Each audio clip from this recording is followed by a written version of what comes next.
My guest on this podcast is Mo Jogi. He's a third-generation property investor. His grandfather started property, followed by his father building and continues to build a property portfolio, buy-to-lets, commercials, developments, and now Mo has more than £10 million of property development in his pipeline. But it hasn't been a smooth journey. Many challenges in trying to get there, and also failures along the way as well. And some of the challenges they've had with joint venture partners and partnership not always working exactly the way we want to. An amazing journey. Let's get straight into the podcast.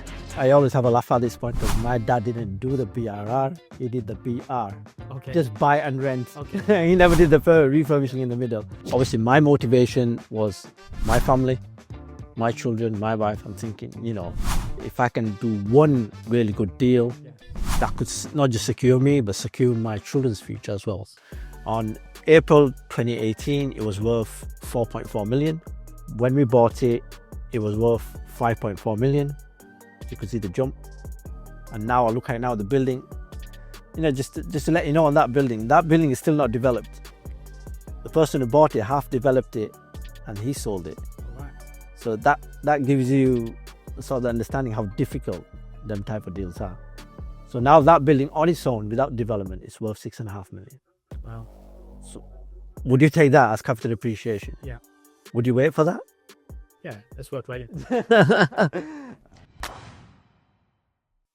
Mo, a third-generation property investor.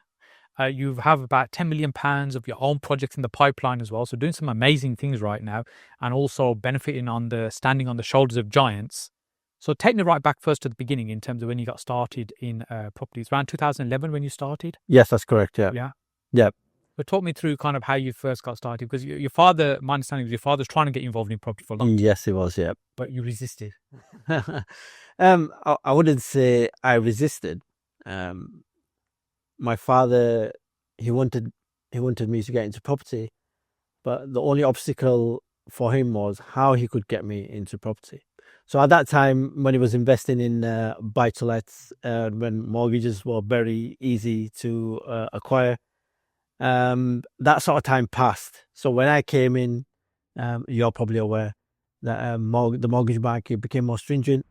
It was more harder to get that type of lending, and at that point, I used to work myself, but it wasn't a high income job, as you would say, or a job that had that type of income that you could qualify for a mortgage. Because my dad only did buy-to-let at that point, he didn't have other strategies. That's all he knew, and because of that sole reason, he found it difficult for me, firstly, to get a mortgage, and actually get me onto the buy-to-let ladder. So that was obviously the main obstacle for me. So he's old school in terms of his model, which is traditional buy-to-lets. So talk me through the type of properties and type of tenants and kind of how many properties acquired over what period of time. Okay, so I always say my father built his buy-to-let property portfolio in the heydays. At that point, he was working. He was working for a firm called AstraZeneca. And in his spare time, when he used to get breaks, he used to go through the newspapers. Yeah. It wasn't like, it wasn't like today where you could go through Rightmove, but it was actually going through newspapers, looking at auction sections. And because we're close to Leeds, there used to be an auction house called Edison's that he used to frequent quite often. And at that point, because you could even apply for same-day mortgages, there was stuff like Mortgage Express, self-certified mortgages. I always say he took advantage of that time. Getting funding was quite easy. Getting funding. Whereas now you go for a buy-to-let mortgage, they'll probably ask you 101 questions, and you'll probably put everything in your life as security. So at that point, there was no such thing. So how he built his portfolio, he used to go to auctions. At that point, you could, I think it was in I'd say the 70s, 80s maybe, you could buy properties around Leeds for 15, 20, 25,000 pounds. Wow. Right. And just to give you an idea, the values now, them same properties around 80, 90, 100,000 plus. Okay. So you can see the capital appreciation on the portfolio. So that's how he built his portfolio. And because he could sort of remortgage on the same day, take the cash out and use that again. So I'd say he built it at that moment quite aggressively. So would you say that's what people term as BRR strategy today, where he'd buy below value maybe initially, improve it slightly, add value to it, and then refinance once it takes. I always have a laugh at this point because my dad didn't do the BRR, he did the BR. Okay. Just buy and rent. Okay. He never did the refurbishing in the middle. Yeah. And I think at that point, because he didn't need to refurb because the values were Okay. rising He was weekly. buying below value, maybe in the first place. Yeah, absolutely, yeah. And at that point, not like now, at that point, the values were rising quite frequently. You could weekly, monthly, you could flip a property at that point where you could buy one property and flip it the next month without refurbishing, and the value will still increase. So that was our advantage then. But probably it's a bit more difficult, hence people probably refurb and force the value up. Yeah, to force the value up, yeah. And what do you think his objective was at the time? So when he was buying these in his kind of spare time, his lunch breaks, what was his objective, do you think? What was he trying to achieve? And he was second generation because your grandfather started business initially, which we'll come back to in a bit. Yeah. So I believe it was just the secondary income. And he must have understood through his grandfather when he used to invest in property, the power of property, the power of having assets. And also at the same time, I'm sure he built it for legacy. And he probably took a step at a time, and he built it to a level now where he probably sees as he's done something for the family as legacy now. But maybe at that time it was doing more for, like, I would say, a secondary income, really. And so over what period of time was he doing this? Was he aggressively or kind of just gradually as and when the opportunities came up? And I'm guessing because he was still needing some money's deposits, he would probably put in a state. Yeah. Aggressive to a level, but he was quite consistent with it. Right. So he was frequently buying, hence why he built it to a good level. I'm guessing it got to a point then where this became the full-time business rather than the day job. Yeah, absolutely. Yeah, he got to a point where he left his job. Yeah. He still gets a really good pension. Okay. From that job. Yeah. You don't see that often these days. So he still gets a really good pension for AstraZeneca. That's something additional. But he got to a point where he could leave that job. But he did actually love his job. So he wasn't. The buy-to-let portfolio wasn't too much of a sort of burden on him that he had to leave his job. He could do both. But yeah, eventually he did. If he did get his pension, that means he stayed there for quite a long time. Yes. Yeah.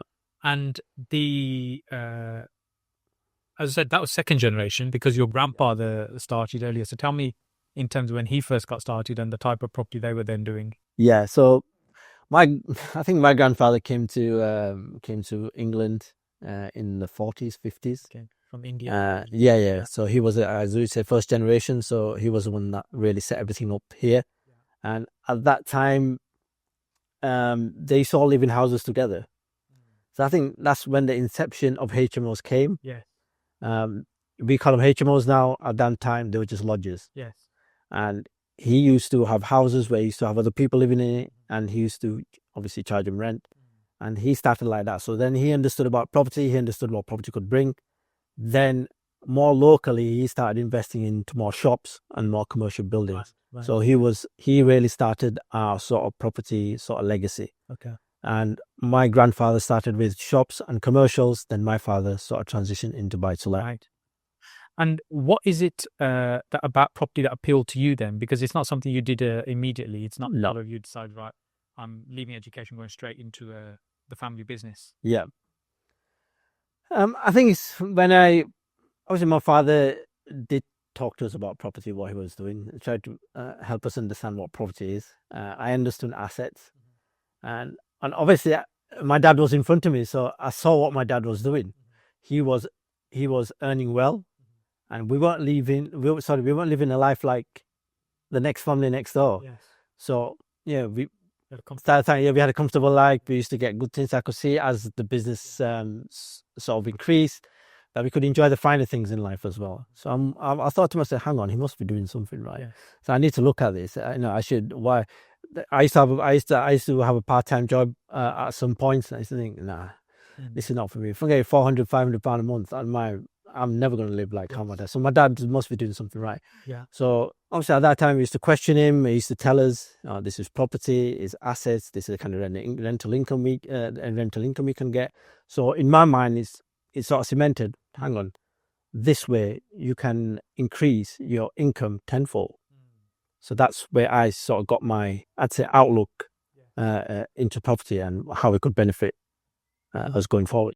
You've heard the phrase, your network is your net worth, and you'll also hear it in this particular podcast as well.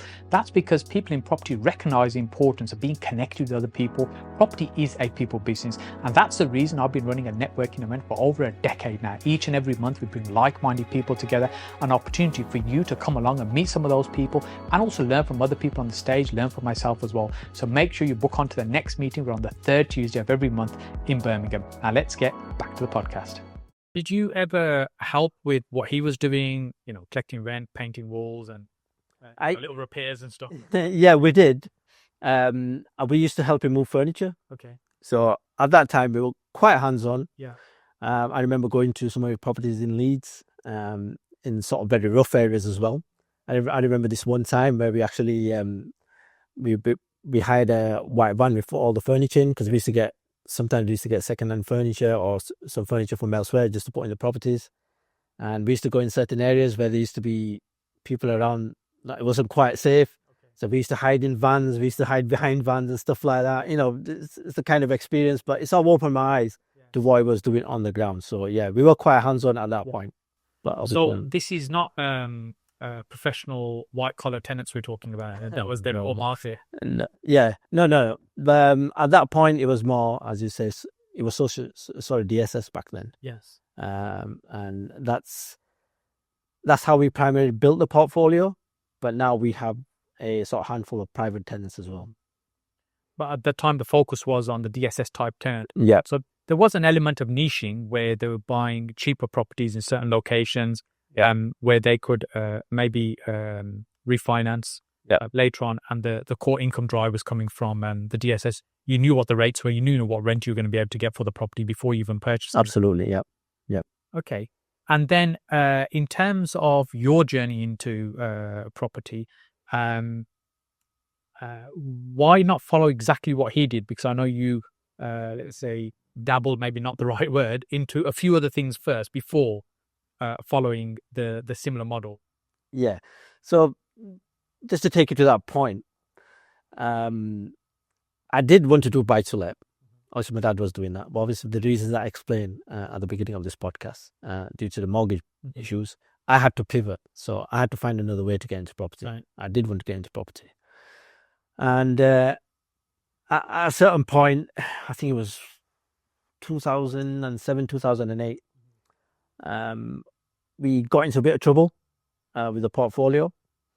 So at that point, what my dad had to do was sell off one of the commercial properties that my grandfather invested in. Right.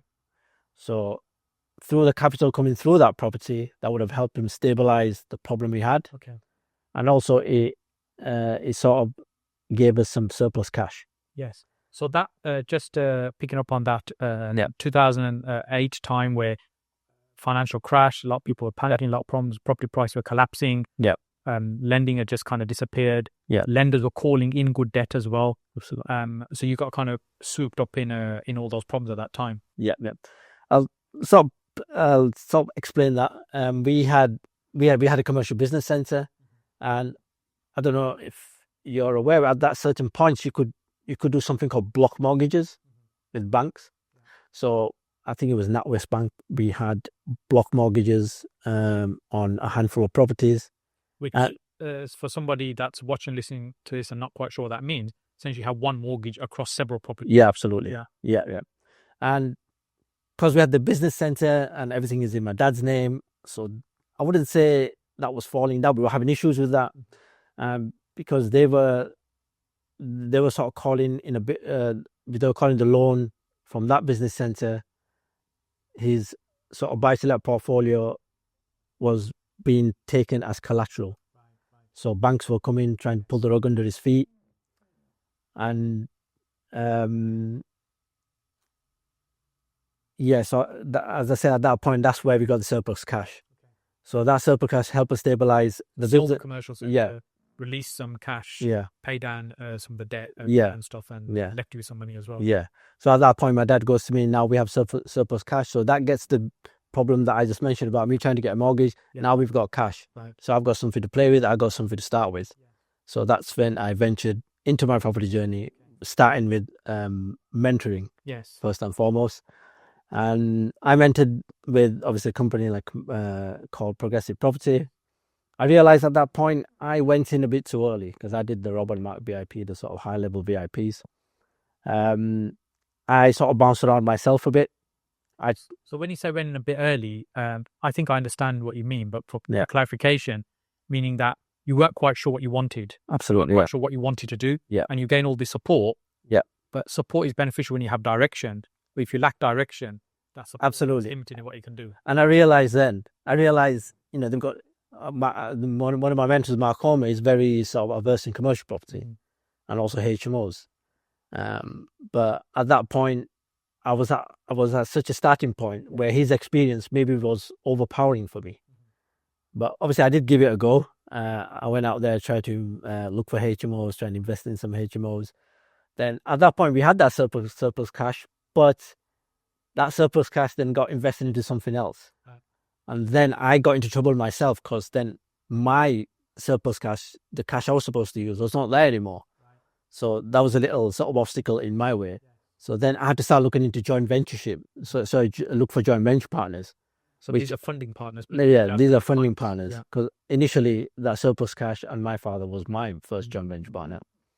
And I'll be honest, I was running around and around. I realized how hard it is to raise money, you know, especially when you're just starting out as well.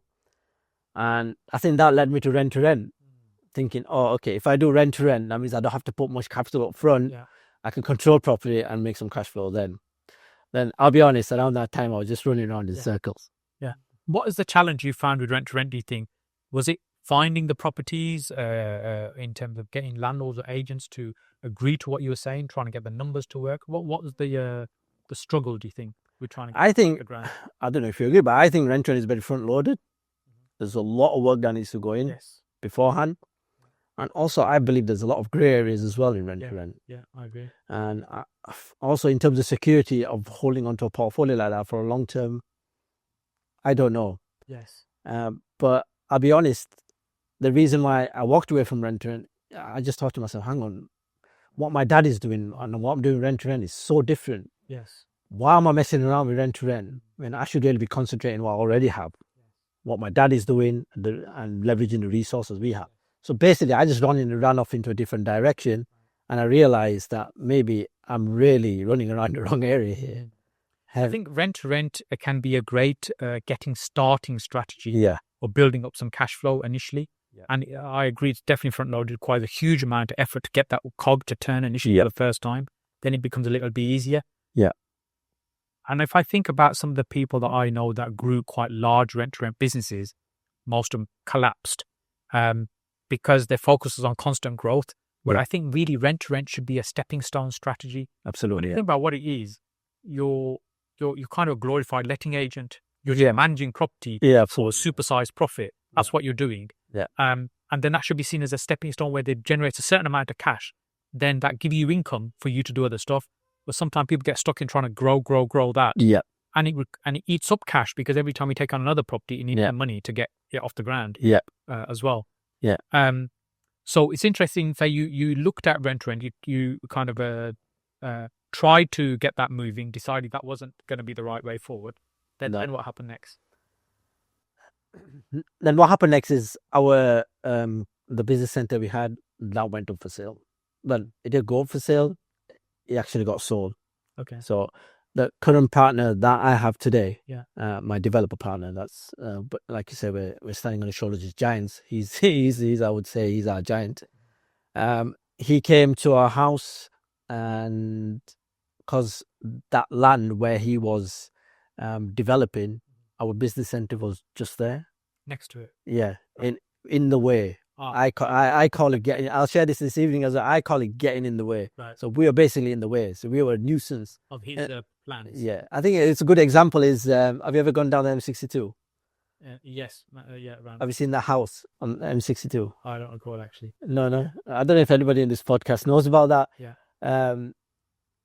The sort of motorway, the council, they offered him so much money for him to move or sell that house, but he refused, and it's still there. So it was something similar. So we were in the way. So the only way he could get rid of us is come to us, offer us to make sure we sell that property to him. I'll be honest, he made sure we sold that property. Okay. So he kind of offered us. He had bigger plans. Yeah, So he was probably quite prepared to overpay, or in your mind, absolutely. was overpaying Yeah, because you had a value for the asset absolutely. and it was worth this. He says, well, I'll pay you that. Yeah, Sell it to me. yeah. Because he was thinking the whole thing collectively is worth this. Yes. Yeah. Absolutely. No, spot on. Yeah, that's what it was. But because obviously we were just looking from the little lens of our property, and it felt like he was giving us double the value. Right. So I'll be honest, with that, it was a really good property. It was just outside the Leeds city centre. That was on capital repayment. We bought that for 700,000. The debt was at 86,000. Okay. So Pretty much paid off. Yeah, pretty much paid off. So for us, it was still valuable. Yeah. Even though it was a slight liability in terms of the sort of extra cash we used to put on top every month, and obviously, and also running a commercial business center on a daily basis is quite, I would say, sort of person intensive. You need someone there So more What every do day. you mean by a commercial center? For Yeah, so someone that might not be familiar with what you're referring to. okay, so it was basically just a business center with offices, strictly run on a commercial basis, serviced offices. Yes. So businesses come in, Yeah. on a lease, and they rent out that office. Yeah. For So like a commercial multi-let. So you've got multiple offices. Yeah. Which are then leased out to individual businesses that operate. So you've got multiple businesses in their own building, renting various bits of space. Yeah. And you are managing the building, the facilities, because it's all serviced, all the services are provided. Yeah. Hence why it's requiring time. Yeah. Be there. Yeah. We used to have 2 people on the ground that used to do it. They used to look after it every day. Not like a buy-to-let portfolio where you may have one person that might go in now and then. This one had to be done every day. And just to give you an idea, a commercial business center and a buy-to-let probably are 2 completely different things. When it comes to valuation, whereas a buy-to-let probably be valued on bricks and mortar, whereas a commercial has elements of bricks and mortar, but it's mostly on rental roll. So what income it's collecting. Yeah, what income is collecting. So it's not always the case that a nice big building here is going to value up this much. No, you got to look at the rental roll. It could be a really nice big building, but it could value less than anything. Yes. It sort of shocks you, but that's how it works. Yeah. And one of the sort of advantages with that office was it was just outside the Leeds city centre, and also we were aware of the sort of 10-year regeneration plan, the Leeds centre. You weren't. We were. You were. Okay. We were. So I think that my dad had that idea. He goes, whatever happens, this could become LS1. Right. Yeah. So it was an LS29 postcode. Right. So my dad was if you hold on to it long enough, we might end up becoming LS1. Yeah. So if the city centre grows and spills over. Yeah. If it spills over and if that building becomes LS1, the value shoots up. Right. Well, I won't say shoots up, but it will. The value will go up. So that was the kind of our sort of outlook on that. Okay. But like I said, we got an offer that we couldn't refuse, and we took that. Yeah. And like with anything, once you sell something, you have one problem selling it, then the next problem is what you're going to do with the money. Yes. Yeah. And that's so you've sold that, you end up with a lump sum of cash. Yeah. And so how did things progress from there? So at that point, then me and my father sat down and we thought, right, if we're going to get this amount of money, what shall we do? So we just brainstormed it. And my dad goes, we could easily buy-to-let properties because, I think it's about time we sort of looked elsewhere in terms of expanding the business. So obviously we were aware of the person that was buying it. We were aware of what he was doing. So my dad goes, why don't we just ask him? I'll just sit down and ask him if we can sort of work with him. But that sort of made me realize, if you don't ask, you're never going to get in this life, are you? So we sat down with him and we go, look, that money's going to come round. Why can't we just reinvest it with you? Yes. And he actually said, okay, that's fine. But we did realize he's got a pipeline in his mind that he's probably thinking of. This was one of many sites that he was doing. Yeah. The only project he was working on. Yeah, absolutely. So that's how we started, and that's how I transitioned into commercial property. Yeah.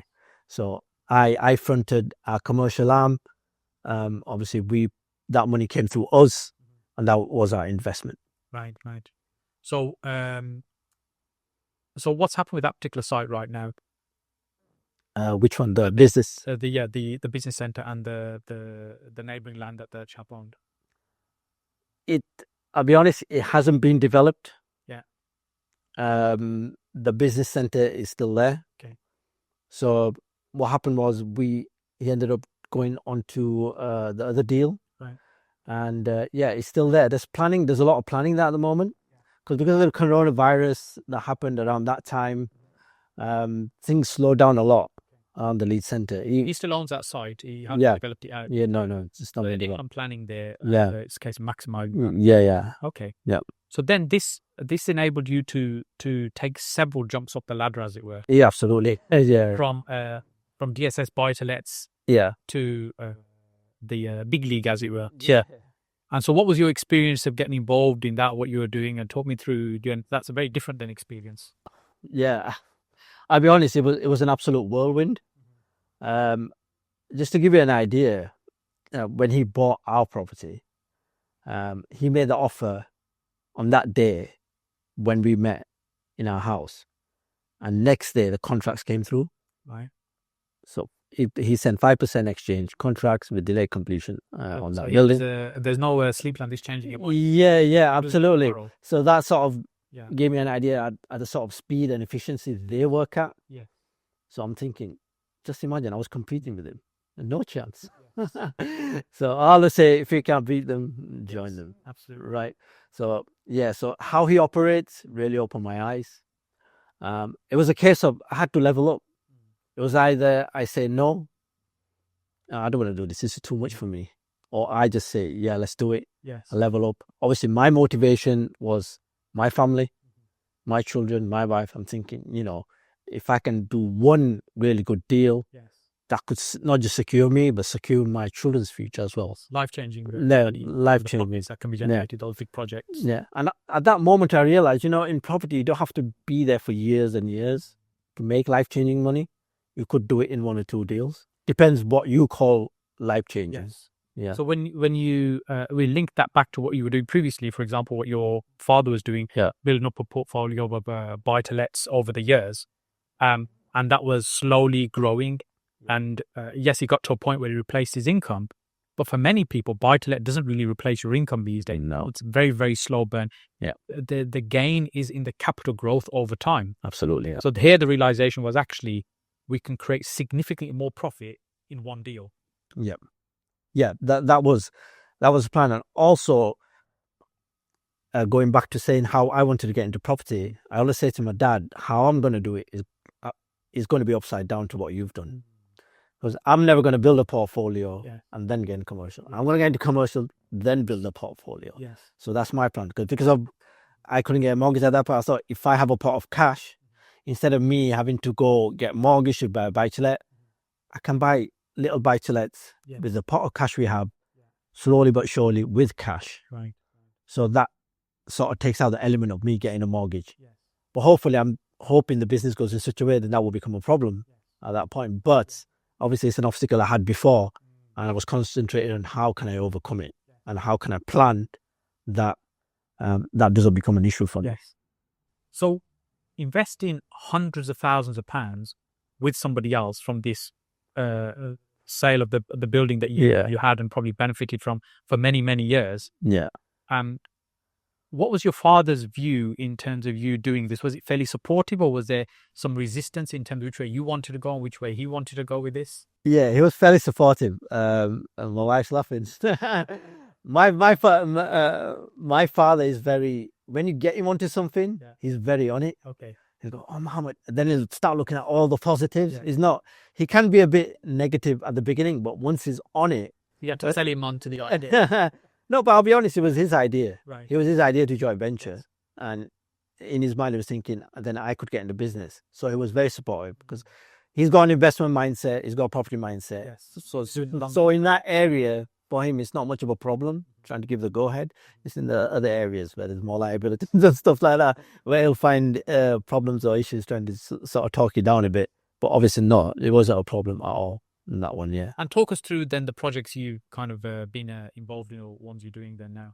Yeah, so our initial, obviously when we sat down with him, at that point, he had in mind, because he had this pipeline, he had this Newcastle building in the center of Newcastle. It was a 94,000 square foot building he wanted to purchase.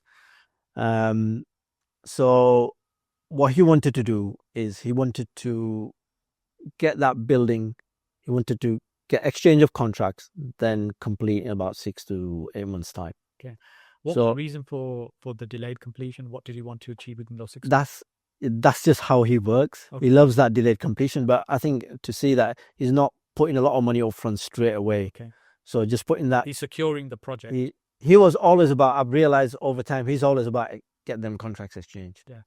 Get it locked in. Get it locked in. That's his primary goal. He won't use other methods. He'll get that contract exchanged. Yes. Whatever, whether that be 10% or 5%, he'll get them exchanged. That's one thing I learned from him. And he'll always delay that because that works. When you exchange contracts, when you delay it, that works better. Whereas if you're going to exchange and complete, you might as well, you might as well complete. So, and to be honest, it's also the size of the deal. Right? If it's a smaller deal, it's easier to complete. Or if it's a bigger deal that requires a lot of money, it's better to exchange, give yourselves that much time to get the finance together, and just give you that leeway, just give you that breathing space. 94,000 square foot, that's a huge building. Yeah. Yeah, it is. It was 100 and, at that point, it was 177 offices, units they had in there. Right. And we had planning on that for around the same amount of flats. Okay. Apartments, sorry. Turning it to offices to apartments. Oh, 1 to 2 bed apartments, yeah. And was that through a full planning process or prior approval route to office to... What do you think? Take a guess. Office to residential would be the obvious thing. Maybe some tweaking with some planning as well. Yeah, we got prior approval on that. Okay. Permitted development. I thought we were quite not lucky, but I just thought, wow, this is an opportunity. Yeah. To get permitted development on that type of building, you can't go wrong. You'd have to go through an arduous planning process. Yes. It's a matter of 8 to 12 weeks, and we got planning on that. And the planning process was very, very easy. Yes, on that one. And so with that particular site, is this the one then? Because you were telling me before we were talking off camera about being some pain along the way as well. Yeah, I'd say this one was my. This one made me into a man, I would say. Okay. Because, I always say to someone, just imagine we actually finished this building and we actually went through it and I was successful. What would I learn from it? From opposed to what I'm learning from it now through failure. I always say to myself, maybe my ego would have got inflated.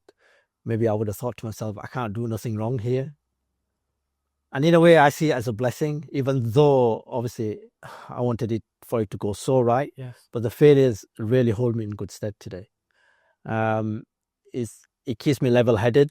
So when I look at something, when I look at a big deal, I can see the problems that it could cause. So I don't just look at a big deal and I don't think, big building, £20 million. I don't look at it like that now. Yeah. I look at it like, okay, opportunity. Let's put one step forward. And let's take the next step, rather than trying to think, I'm going to make that much money, or what I'm going to do with it, so and so. So it sort of ingrained me into the process and made me realize what's actually involved, the mechanics. And there's so much involved in terms of funding, in terms of getting everybody together, getting the team together, the material costing and all that, the professional sort of element of putting it all together. There was so much that I learned. Yes, and so you label that as a failure, that project. Yeah, I do. Yeah. And so, what was it that went wrong? When was that? Was that kind of before, after COVID sort of time, or? Yeah, one of the main problems was the development funding on that building. So we had 3-stack funding on that. So we had senior debt, we had a portion of mezzanine on that. For the people that probably don't know what mezzanine is just lent equity, really. It's just another additional on top of the equity that you inject, and we had our own equity in that. And then it was the development finance, because obviously the development finance, the amount that we wanted to draw down was quite large, and because of that, they needed additional security. So, this is one thing I say to people as well: don't think development, because sometimes it goes around a lot. Development finance is very readily available. I get that.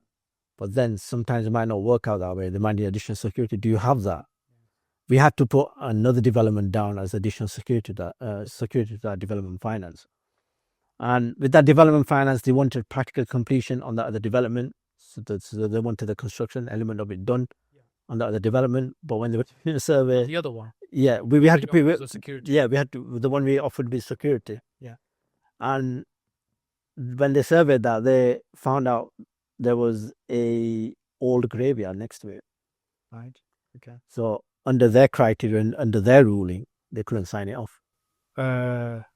Okay, so they wouldn't accept the other development as Yeah. security Yeah. because it's next to a graveyard. Yeah. Right. Absolutely. Okay. So because of that, that caused another problem. Time's passing. Obviously, especially when you're at that deal, but there's other kind of lending there. When time's passing, money's accumulating, the cost is building up, and then at that moment, even we didn't know, but coronavirus was around the corner. Okay, so this was before Corona. Yeah, so this was near the end of 2019, going into 2020, and once that hit, the lenders started panicking. Not all of them, but there was an element of lenders where well, all of us were uncertain what's going to happen. And they started tightening the purse strings. Yeah, so it was a mezzanine element that sort of panicked first, right? And because they're taking a higher risk. Yeah, they are, and the interest rates are much more higher. So they wanted that paid off. So at that point, we had two options: it either goes into receivership, or we actually put it up for sale. Right. So we decided to put it up for sale. Yes. Okay. So with that project, did you move on to the next one whilst that one was going on, or did you get out of that one and go into the next one? No, we didn't. We had like a 12-month period where we had to consolidate and sort everything out. We didn't move on to the next deal. I'd say it took us a while because I'll be honest, we were trying to financially sort everything out.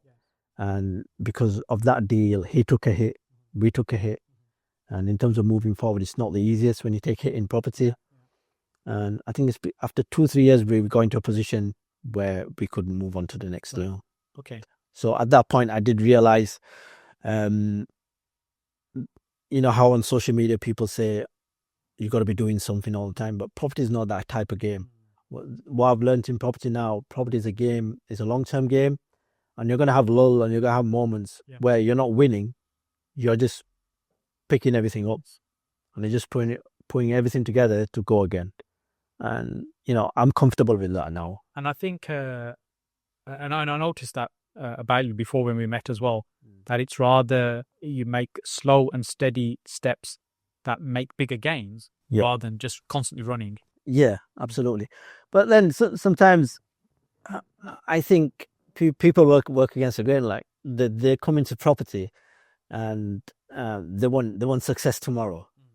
And you know yourself, in property, capital appreciation on property takes time. Yeah. Then if you come in and say, "Oh, I want to invest in property. I want all this capital appreciation. I want all this cash flow," if you're not there the next day, how are you going to receive it? It just doesn't make sense to me. Yes. Sometimes that's happened. I've seen people do that. That's why I always, whenever I run a networking event in my event, I always say it's a medium to long-term game. If you really want to win in property, you have to stay in the game. If you think you're going to come here and be a flyby overnight, and I think with property investing, often the term is misconstrued sometimes as well. Yeah. Because with property investing, it could be people are coming in to invest money. Which means they are investing in property as opposed to gold or stocks or crypto or whatever else in order to park it and get a return. Yeah. And then there's the business side of it. For example, if you're running a commercial center, if you're running a HMO, if you've got a development project, those things require time and energy and effort to run. Absolutely. So one is a business you're operating and the other one is an investment, but you're thrown into the same terms. Investing. Yeah, absolutely. Yeah. I think the business element, you kind of find out once you get into property and think, and people don't see it as a business. No. It's a business. It is a business. You can't, when they say double in property, I don't understand that one, but people do that. Yeah. Tell us about, there's a couple of big projects at the moment. You've got your fingers in at the moment. Tell us about those projects, those two projects. Yeah. So obviously after the Newcastle one, you know, it was a period of contemplation for me, really. But thankfully, this is where I like to cement the thing about having good relationship with people. It's because we had a good relationship with our partner that we are here today. If it was someone that were dishonest, you could have easily disappeared. Yes. That could have easily happened. We could have lost all our money. That could have easily happened. So I'm always very thankful that, you know, we were protected in that sense. Yes. And I believe because he's he's very old school, like my father. It's very hard to find them type of people these days. My word is my bond. You should. Yeah. That's not very readily available these days. So I'm very thankful of that. And because of that, now we have, he always said to us, we will make this right. Whatever we set out to do at the beginning, we will get it done. And I'll be honest, he's honest on his word. Yeah. And as you know, honesty comes through action, and he's showing that. And after a couple of years, once we sort of sorted everything out, our money's back in the frame, he bought us a couple more opportunities. Because what I've seen with developers who play at this level, they have a circle that deals are probably being passed around. Yeah. And these deals that I wouldn't say they were on the market. Maybe there were some of them were, but some of them they were off market. So they're just through contacts, really. So the deals are done quietly in the background between people rather than it being shouted around everywhere. And yeah, absolutely. And as I mentioned, these people are not on social media as well, so they won't be sharing these like the property sources do on social media. So there was so at the moment we got something in central Burnley. It's a very old hotel. It's not in use at the moment. It's got attached car park to it. It's got a nice digital board area to it. Because what I've learned in commercial property, it's not just a building. There's other things attached to it that you could get income off. So our plan with that one is hopefully turn it back into a hotel, but not into a functioning hotel. More like a service apart hotel with service apartments. Attached to them, maybe venue area, meeting areas, modernize the car park, and just make it more modern, really. Right. And hopefully that will, in terms, our primary goal with the Newcastle one was to develop it and sell it. This one, our sort of more primary goal is to make sure we rent most of it out, or maybe sell a portion, but rent most of it out to give us cash flow. You'll keep it, you'll operate it as a modern hotel, a part hotel, and a part hotel being where people may be staying a bit longer, so the rooms are kind of more self-contained. Yes, like an apartment. Yeah, and also there's more automation. There's less people involved in running and operating compared to a traditional hotel. So in that one, is there any food restaurant, anything that's in that at the moment, or? No. Yeah. No. You mean like as a restaurant inside the hotel? Yeah, there was no restaurant. No. Or anything like that. No, yeah, there was like a reception, and there's areas like that. Okay, probably, but it's so disused. Yes, you can't really tell what's what. You can see. For a period. Yeah. But he's gonna require a lot of work. Yes. But there's a massive opportunity there. What do you think the end value of that would be? At the moment, we're getting the lease on that for nearly about £200,000. Then the total value, I'd say, will be in its millions, single-digit millions, but I'm not exactly sure what the total value will be on that. It just depends after how we finish it, really. Yes. We'll understand the complete value on that. Yeah. So it will be, I'd say it will definitely be in the millions. Yeah. Yeah. And I've never been up to Burnley, so you get a lot of holiday visitors up that. I'm just joking. No, actually, but that site is close to Burnley Football Club. Okay. So there's a lot of reasons for people. Yeah, and it's very central as well. It's not Barbados or anything like that. That's for sure. So tell me about, you've got another site that's it's a development site where you intend to build houses. Talk me through that one. Yeah, with that one, he actually approached us and he goes, because obviously everything that we've been through, this is something I want to get you involved, just to kind of say, for in his way of saying thank you for persevering, and which we're quite grateful for. So he could have not opened that deal for us. He goes, I'll get you on. So we got a heads of terms signed on that, and because it's with another vendor, it's a bit of a slower process. They're trying to agree on the price. There's some other stuff involved with that, with other companies, so they need to sort that out first. And hopefully, it's a very old sports field just above London. I don't want to reveal the location because it's kind of an early stage at the moment. And that hopefully has planning. We could get planning for 250 houses on that land. So our plan is hopefully we could develop it out, but there's obviously with a long-term project, there's always exits at certain points, like after planning application, and maybe even somewhere down the line after planning before development. Yes. Maybe part sell. There's so many options. And so once the site is secured, you'll take it through planning, and as I said, there'll be multiple different ways forward from that point. Could be you just sell it as it is. Yeah. Once there's planning there for another developer to build it out. Yeah. I see that as very long term. Maybe that could easily take us like up to 5 years to develop. Okay. But in property, I always think you should have something short term, you should have something medium term, and you should have something long term. You should have cash flow, you should have capital, and just have a nice spread. Yeah. Have a nice spread because in one basket. Yeah. If you can do that, it's good. Because I always think if my short term comes through, then I've got to think again for the medium term and the long term. So if I've got a long term, I know that's coming. Yes. And maybe if not coming for me, maybe it's coming for my children. Yeah. And that's how I see it. Yeah. And property has been one of those things which can be generational. You said, like, your third generation yourself, where although there may not be property necessarily handed down, but you're kind of involved in that property business. Yeah. And you see the benefits of that, and hopefully your kids will benefit from that as well. What's been your experience of the planning process with the number of projects where you've had to go through planning? How's that experience been for you? I'll be honest, we still haven't. It's only that one, the Newcastle deal, but that was promised a development, so that was quite quick. Straightforward, that one. Yeah. I've seen a planning application. Another one of his deals he was doing is quite big. It was a billion community outside the Leeds Centre, right? And that took quite a long time. So it does make me realize that sometimes some applications you're just gonna have to wait. Yeah.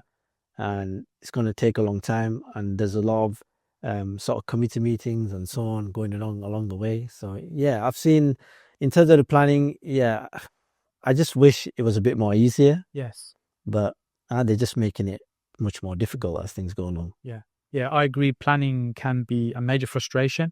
Yeah. And sometimes it can just be a bit of luck as well. Yeah. But the upsides can be very high if you can get it right. On that. But it's interesting. I think it's one of those areas of property where if you can get it right, you can add substantial amounts of value to property. And I guess that's why it adds substantial, because it's so difficult to kind of navigate through. Yeah, absolutely. Complex projects and a very slow process.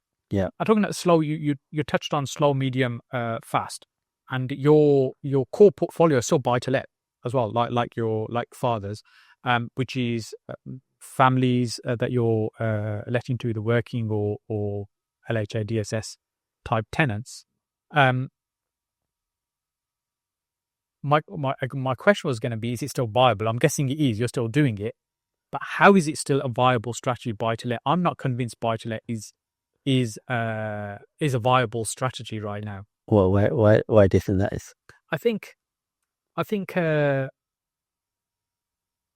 when it comes to making money from property, most people want some kind of income or growth of capital. Yeah. So you either create cash flow, which your cash flow is going to be your high earners, your HMOs, your service accommodation, or what you might be doing is growing your capital, like flipping property or developing or planning gain, where you're adding a chunk of value and you're exiting and you're getting a liquidity event. And then there's the slow burn, which is long-term capital growth, which is a very deferred gratification, which is the properties today will probably be worth significantly more in 20, 30 years time from now. Like, for example, the ones you mentioned, your father paid 15, 20 grand for, maybe worth 90 grand, 100 grand today. Yeah.